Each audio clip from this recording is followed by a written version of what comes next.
Conformément à la feuille de route de Luanda en Angola, le ministre angolais des Affaires extérieures est arrivé à Goma ce 9 novembre 2022. Il vient présenter le général Joao Nassone pour le compte du mécanisme ad hoc de vérification des accusations de violation des parties en pleine tension entre la RDC et le Rwanda. Antonio Tete réitère l'appui de son pays à la RDC. Je suis venu à Goma avec un seul but, c'est de présenter le général Joao Nassone qui va s'occuper du mécanisme ad hoc de vérification décidé à Luanda pendant les sommets des chefs d'État. Et comme vous le savez, la feuille de route de Luanda prévoit, parmi les actions prévues dans la feuille de route, il y a le mécanisme de vérification ad hoc des accusations de violation de l'une ou autre partie pour que nous soyons tous éclaircis plus tôt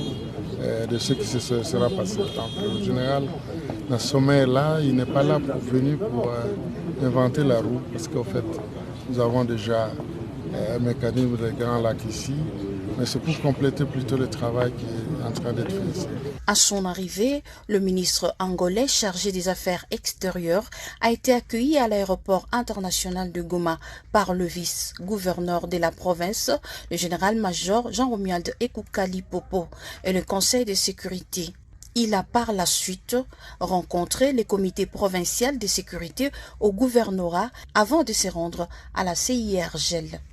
Position à Rwanda et la Kisi Polele na bato mususu bazaki kosala bongo kobeta tembe que M23 ezali loko ya lokuta, M23 ezali bongo Rwanda nde ezui bato na ye atindi bango baya kotungisa biso parce que tokoki ko comprendre te que mboka lokola Congo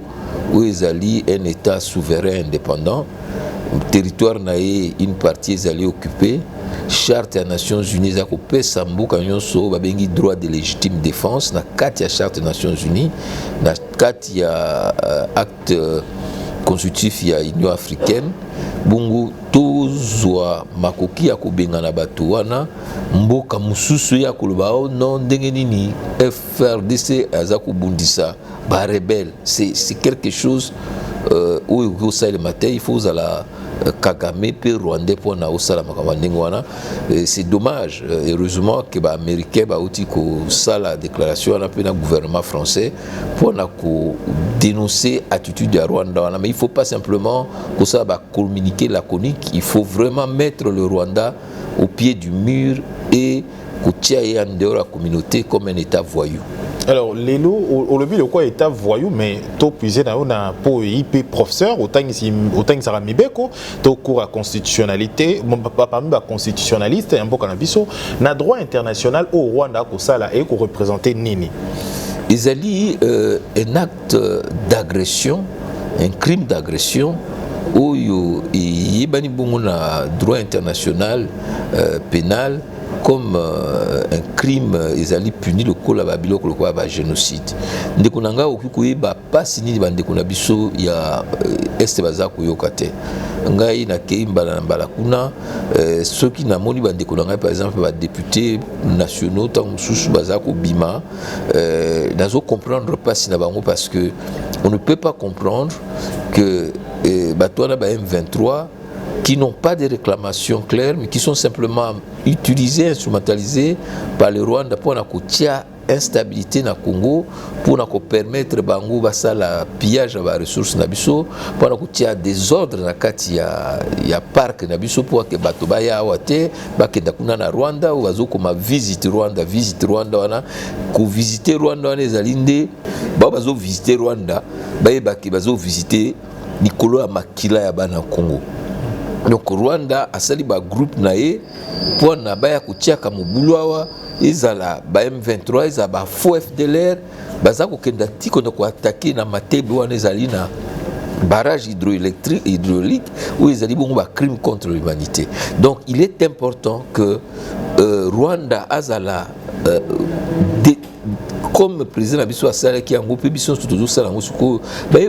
instabilité à région à Grand Lac, ils allaient essentiellement un certain nombre d'États en tête duquel il y a le Rwanda. Alors on a Makambo Italie Mokili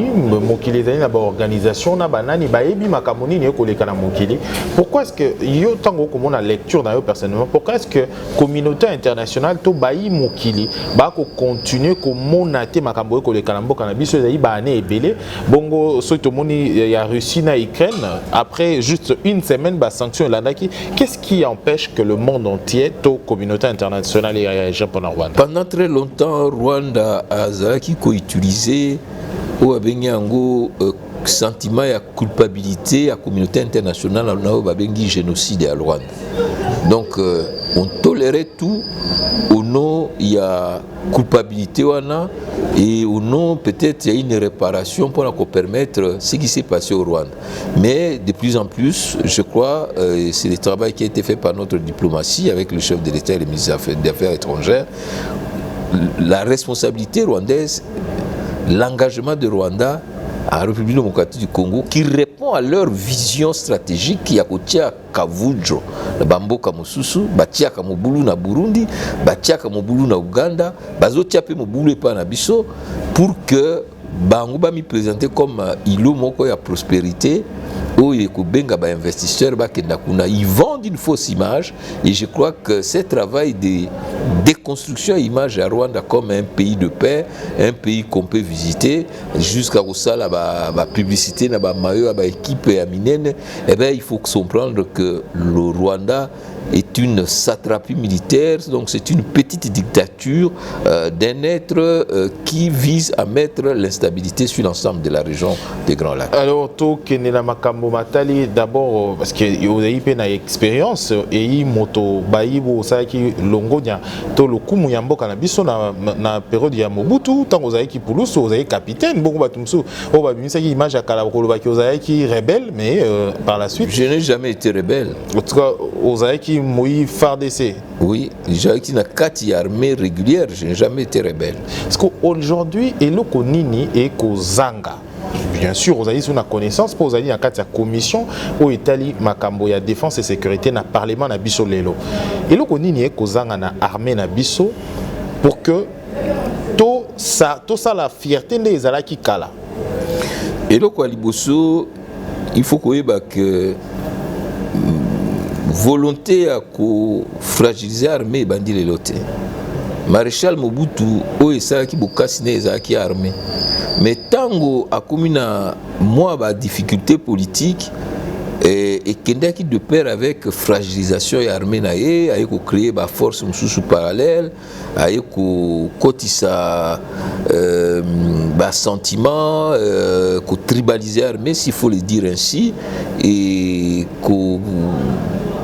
Boya ba unité mususu lokola ba 31e brigade au profit à garde républicaine naé donc yé moko a créé qui ba condition ya fragilisation ya pouvoir naé na ya l'état parce que bato mingi ba kansaka soko za na armée moko ya faible ndé okozala makasi non il faut que quelle que soit la nature du pouvoir il faut avoir cet outil ya protection armée zaï lokola globule oyo et protégeaka nzoto ko kanisate que soko fragiliser yango yo kubika non donc c'est la même chose qui est dans cette armée aujourd'hui armée nabiso ezali na bato ebele ya makasi mais à cause ya processus et seulement qui y a ba mixage ba brassage bazalaki infiltré et ba processus il y a monté à ba grade comment qui ya ba oyo que moto abandi grade kaka ya colonel mais donc ba fragiliser qui d'abord qualité à ya commandement ya management deuxième capacité ba qui ko fragiliser équipement ezali malamute. Donc, les ressources humaines, qui bien managées, la formation, il y a battu, bien managées, équipement, et conditions sociales. surtout équipement, parce que nous avons beaucoup où il faut tous en aviation, tous en force spéciale. On a un peu négligé tout cela, mais c'est une